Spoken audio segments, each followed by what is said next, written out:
Welcome to your new class. Today we're talking about the bid price. Last time we talked about leveraging and how you can create a broker account and how you can best maximize leverage. Alright. Today we're going to go deep into your trading platform. I said you want to create a demo account, and of course you've done so. And on your MetaTrader 4, you already have it opened. You've seen all the currencies and all of that. So I'm going to walk you through another basic aspect of trading, that is the bid price, the ask price, and then we'll talk about spread.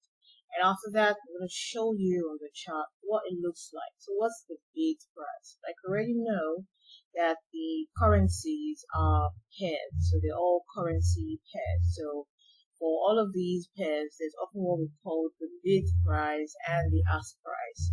And the bid price is simply the price that your broker is willing to buy the base currency. When we say base currency, the currency that is often quoted first, right? The base currency, how much your broker is willing to buy it in exchange for the quote currency.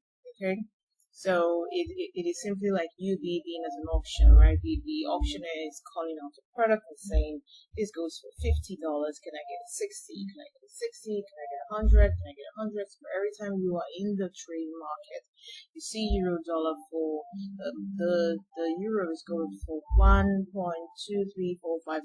per dollar. Alright, so if you see that at that price, 1.2623456 per dollar, and you take it at that price, that is not the exact amount that you're going to get it for. The broker is going to give it to you at the bid price. So if you want to sell an instrument, say Euro USD for example, the broker will buy it at the bid price. So you're seeing the opportunity, you're seeing that Euro USD is at a point where you want to sell it and the price is at 1.23456. You click sell, you won't get it at 1.23456. The broker is going to give it to you at the bid price. So there is the ask price, 1.23456, and then the bid price would be something quite different. We're going to understand that as we continue. So what is the ask price? The ask price is the best available price at which you will buy from the market. And remember, all of these things are happening all at once. The minute you click buy, they are all happening all at once. They're all factored in. They're all calculated automatically. So it's not something that you want to begin to calculate. You want to begin to worry about.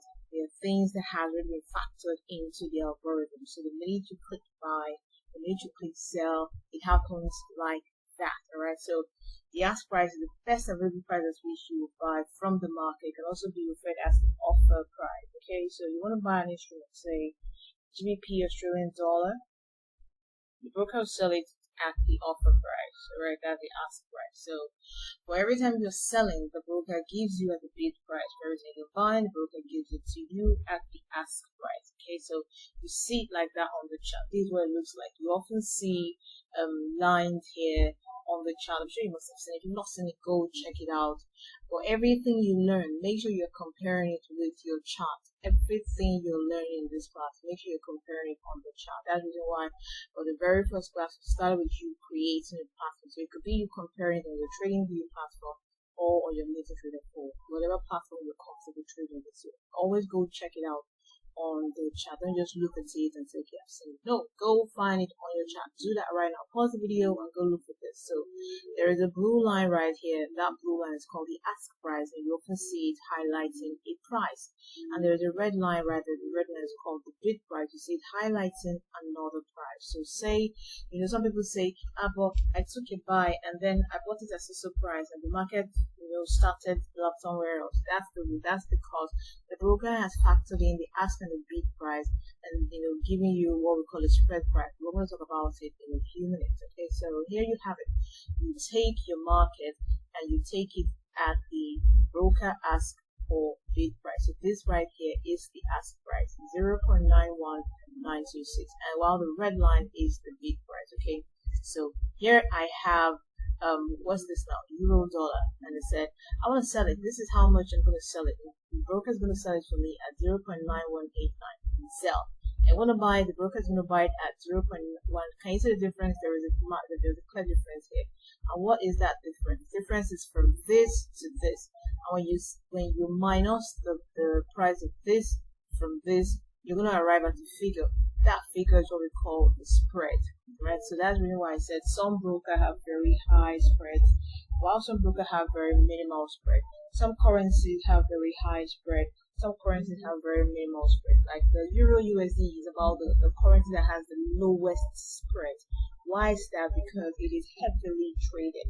Those exotics, they have high spread. That's why you mostly see the blue and the red lines. They're usually far apart, right? The spread is high. So when you see the blue and red line so far apart, that means the spread is high. So that's one way you can know right off the bat that a broker has a very high spread. Okay, so Euro USD has very low spread because it is heavily traded. Other currencies with low spread, the GJ, gold has quite a considerable amount of spread. The exotics, USDZAR, USDMXN, all of the exotics, they mostly have very high spread.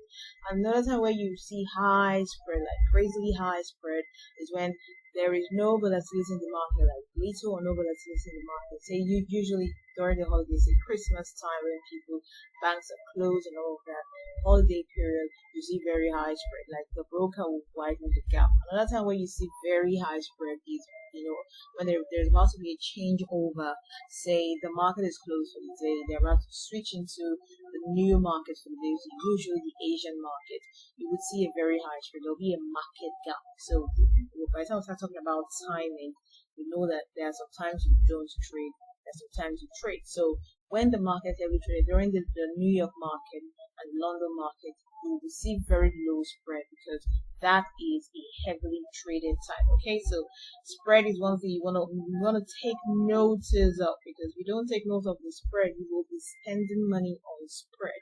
Because like it or not, the broker will charge spread. Like that one is something you can control. You can't say I don't want to do it. You must pay for the spread, right? Because the spread is the bread and butter of the brokers. That's where they get their commission. That's where they get their money. That's where they need you to trade, because for every time you trade, they make money. Okay, so the minute you take it, these guys are taking their butter and they're putting it on the bread, and they're having a very tasteful sandwich. Okay, so the spread is the difference between the bid and the ask price. So you've seen that the 0. blah blah blah that is the ask, and that is the bid.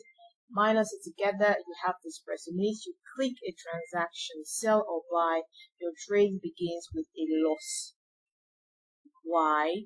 Because these guys have deducted their spread. It's an instant payment. Some people create accounts where, because I know some brokers offers accounts where is zero spread. Zero spread being that you don't pay your broker spread right off the bat. You pay them spread when you're done the transaction. So say you've already taken the trade, you made some money, you're about to close it, then you now pay them. So it's equivalent to trading on credit, alright? So that's what they call zero spread. So if you want to pick that option, I know my broker has that. I know some brokers offer zero spread. So if you want to go zero spread, it means that when you finish trading, you pay them their money. And trust me, it's called zero, and it makes it seem like it's free. It's not free. When you look at it, something you're even paying more. It's better you just pay as you go. Alright, pay as you go is way better than you trying to say you want to go zero spread. Okay, well that's just my opinion. So the spread is what the broker will collect right off the bat. You can't avoid paying this. You must pay. Okay, you must pay. So your goal is to look for a broker with very low spread. So now that you know the bid price, now that you know the ask price, here is an example of what the spread looks like. So some broker charge up to 2 pip spread. In the next class, we're going to talk about pip and pipettes in subsequent modules. Alright. So some brokers charge up to 2 pips. That is when you calculate the difference between the bid price and the ask price, you have 2 pips, while some just goes 3 pips, while some goes 5 pips. And when the market has a very major gap, say during a transition, at the end of a trading session, and the market is about to transition to the Asian market, the spread becomes very large. Some spread goes up to 10 pips. That's a lot of spread. So say you're using a $1 or a $10 lot size. that's about $100 in spread alone. That's too much, alright? So you don't want to go trading instruments with very crazy spread, or do you want to go with a broker with very crazy spread? Pick a broker with very low spread, because that is a surefire way of making profit, alright? So what have you learned today? Today you've learned that as you're taking a trade, there's what we call the bid price and the ask price. It is not for you to begin to, because you can't even bargain this anyway. It's just that when you pick a broker, it is already factored into the whole trade. But just know that the minute you take a trade, when you see that it starts at a loss, you don't begin to panic and say, oh my god, I've done it wrong. No, the broker will charge the spread. So the spread is what they're taking. That's the reason why your trade begin at a loss. And then as the trade continues to progress, you begin to make a profit. Or if the trade goes in the wrong direction, you remain in a loss for quite a while before the market begins to change direction. All of these things you learn by the time you advance to the advanced classes, market structure, and all the other things, alright? So I'll see you again in the next class where we're going to talk about lot sizes, risk and money management. So you're growing. Congratulations. See you in the next class.